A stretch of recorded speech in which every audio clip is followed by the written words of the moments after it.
Oh, berat juga ternyata. Aduh.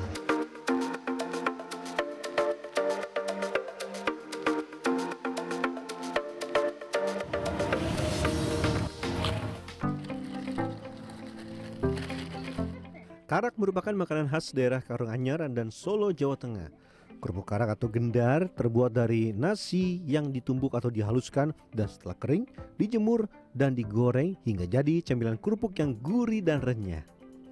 Untuk melihat dan mengikuti proses pembuatan kerupuk karak, saya pun mendatangi rumah produksi salah seorang produsen yaitu Paryanto.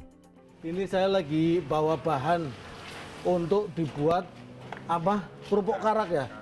Wah, ya, waduh, ini bahan semua ini ya. Ya, Ini dalamnya apa ini, Pak? ini dalamnya beras. Oh, Beras ini yang dibuat untuk gendar ini kualitasnya yang agak oh, lama, bukan beras nasi, lama.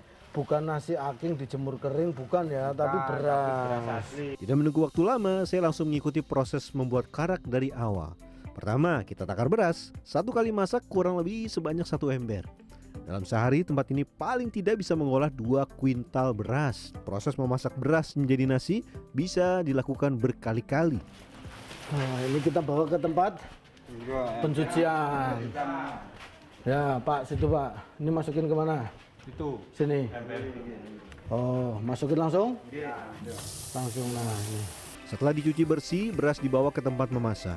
Nah, dalam 1 kali memasak, kapasitasnya mencapai 7 kg dengan menggunakan kukusan atau alat memasak nasi yang terbuat dari bambu, serta masih menggunakan kayu bakar. Wah, jadi panas dan asapnya ini seru banget.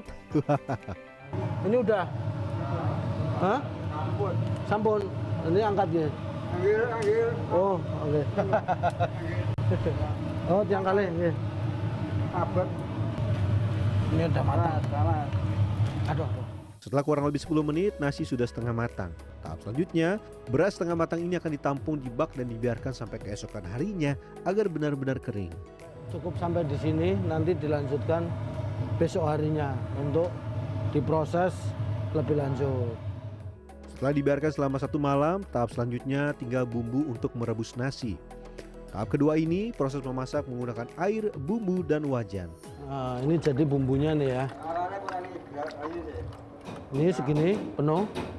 Nah, taruh di sini ya. Nah, ini bumbunya masukin ke air, nunggu sampai mendidih. Nanti nasi yang kemarin sudah kita dang dimasukkan ke sini untuk dikaru. Untuk 1 wajan dengan 1 gayung bumbu dan air dapat digunakan memasak 1 ember beras. Proses ngaru ini dilakukan dengan menggunakan tungku kayu bakar sampai air yang ada akhirnya surut atau agak setengah mengering. Proses ngaru ini mencampur beras yang dikukus pertama dengan air bumbu. Ini kurang lebih sekitar 10 menit ya. Lanjut masak kembali. Nasi setengah matang dikukus sampai kering. Yang harus diperhatikan pada tahap ini adalah memberikan lubang di tengah kukusan agar uap panas yang berasal dari bawah dapat tersalurkan ke atas dan matang sempurna. Pinggangnya ini capek.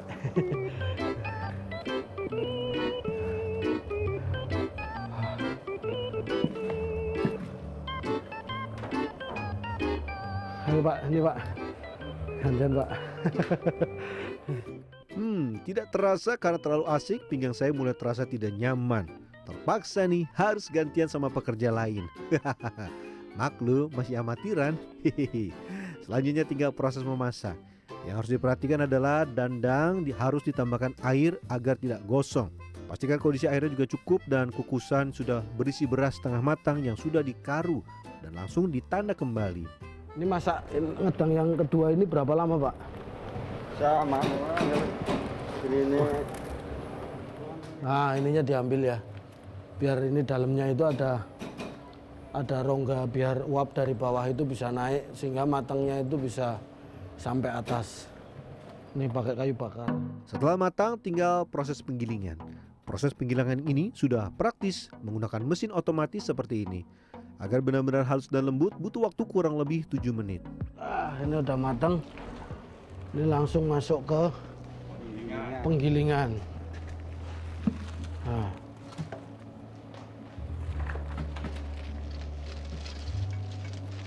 Nah, ini langsung masuk ke penggilingan. Ini langsung nyalain ya, Pak? Lanjut proses pengepresan. Ini untuk membentuk nasi yang sudah digiling halus menjadi padat. Pemadatan untuk mempermudah nantinya pada saat proses pengirisan. Ini dipres sampai padat ini sampai keluar-keluar ya.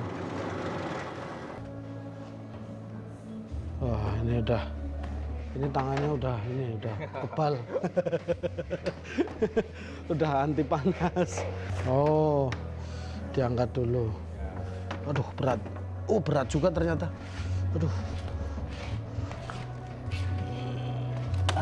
Aduh, sebelahnya.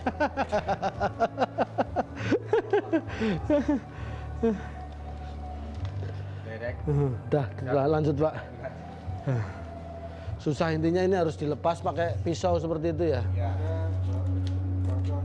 Jangan lupa didinginkan sampai keras, karena kalau tidak dingin dan belum mengeras, ini akan sulit sekali. Selain bisa menempel pada pisau, adonan juga sulit untuk dipotong tipis-tipis. Proses pemotongan tipis-tipis seperti ini sudah cukup mudah karena menggunakan mesin otomatis. Ketebalan dan kecepatannya juga sudah diatur, sehingga pekerja tinggal menyiapkan adonan yang sudah dicetak dingin dan keras sehingga menghasilkan kerupuk gendar yang sudah dipotong tipis-tipis.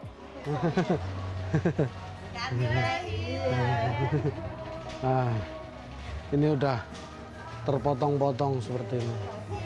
Nanti tinggal kita jemur ya. Berikutnya tinggal proses menyemur. Agar cepat kering dan maksimal, potongan kerupuk harus dijajar satu persatu. Ini harus sabar dan telaten ya, karena harus diambil satu persatu. Tidak boleh ada yang menumpuk. Ini kerjaan menyusun keripik karak gendar ini yang paling telaten.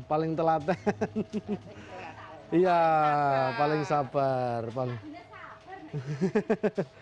paling telaten, paling sabar itu ini proses menjemur.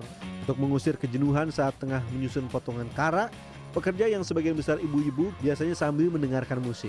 Tidak jarang juga mereka akan bernyanyi sambil menyusun. Suara, dengarkanlah aku, apa kabarnya?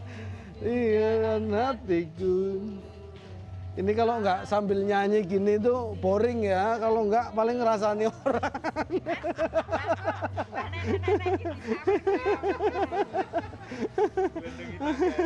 Ya makanya daripada ngerasani orang kan mending nyanyi gini ya. Hati senang, kerjaan beres ya kan.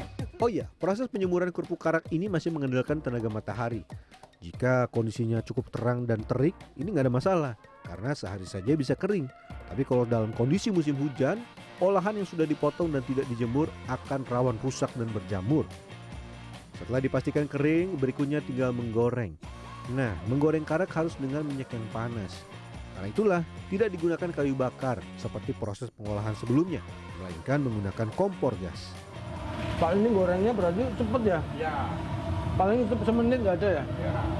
Cuma celupkan set langsung matang udah langsung diangkat itu. Jika kondisi cuaca tidak bersahabat, proses pengeringan dibantu dengan meletakkannya di atas pawon agar cepat kering. Sehingga nantinya pada saat digoreng bisa mengembang sempurna dan bagus. Ini kalau kondisi cuaca tidak hujan, tidak perlu seperti ini, jemur sehari setengah hari aja udah langsung kering. Tapi mengingat sekarang kondisi cuaca hujan, proses pengeringannya dibantu pakai tungku perapian seperti ini. Terus, nah ini dikeringkan di sini. Setelah digoreng matang, berikutnya proses pendinginan. Kerupuk karak yang sudah matang tidak boleh langsung dibungkus karena masih ada hawa panasnya. Ini harganya itu per 6 potong itu Rp1.000 ya. Nah ini seperti ini ya. Gini Bu. Tapi kalau jual per wadah ini isinya berapa? 2.000 apa 3.000?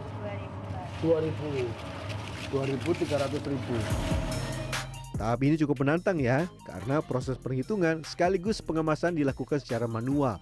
Harus benar-benar teliti, jangan sampai ada yang terlewatkan. Ini yang patah ini. Masuknya ke sini. Ya kalau patah nggak bisa dimasukin itu. Masuknya ke sini. Ini ya. Pertama renyah. Yang kedua gurih. Gurih, asin. Nah, jika Anda ingin menikmati kerupuk karak, bisa dengan mudah Anda jumpai kerupuk karak di tempat penjualan oleh-oleh yang ada di Kabupaten Karanganyar atau Kota Solo. Dari tempat produksi masih pakai plastik seperti ini ya. Terus nanti dibungkusi sendiri-sendiri. Ini ada yang 10.000, ada yang 5.000. Ini bahannya dari nasi ya Bu ya. Nah. Jadi kalau jalan-jalan di wilayah Solo Raya, salah satu yang khas ini adalah karak ini ya. Karak deso. Karak apa? Karak deso. Karak deso. Karak deso. Ini bisa buat temen makan pecel ya. Pecel sama mie kopio. Oh, pecel mie kopio ini semakin melengkapi. Robi Sofwan Amin, Probokus Hartoyo, Karanganyar, Solo, Jawa Tengah.